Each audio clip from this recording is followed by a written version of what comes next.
So ayan, for today's video, gagawa lang tayo ng sabitan ng towel kapag maliligo yung mga bisita natin dito sa bahay, dito sa beach house kubo natin. Nakakaawa kasi wala na silang masabitan ng towel ornament.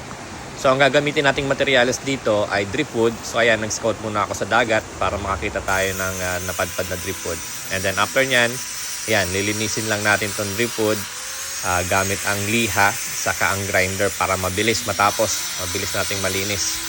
So ayan, nililinis ko lang yan, matanggal lang yung itim-itim. And then after nun, nilagyan ko na ng varnish, hindi ko lang nalagyan ng video. And then after nung varnish, matuyo na. Ayan, ini-install ko na siya dito sa banyo natin. Nagputas lang ako ng barena, and then yan, nilagyan ko na ng tornilyo yan. Nilagyan ko rin yan ng double-sided tape sa likod para sealed masyado, matigas talaga, dikit na dikit sa pader. Yan, and then after nyan, ayan, installed na lang natin yan. O yan, sinisipat ko pa yung butas at mahirap makita. Kasi yan, pagka nailagay ko na yan, secured lang natin yan sa pader. And then, ayun, tapos na ang ating sabitan ng towel. Another project na naman ang nagawa natin dito sa bahay.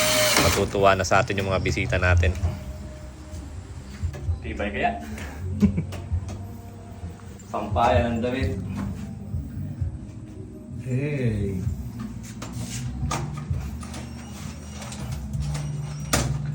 Driftwood lang yan, galing sa dagat. Kaya na yan, lagay ng towel pag mapaligo. Okay, that's a new update sa bahay.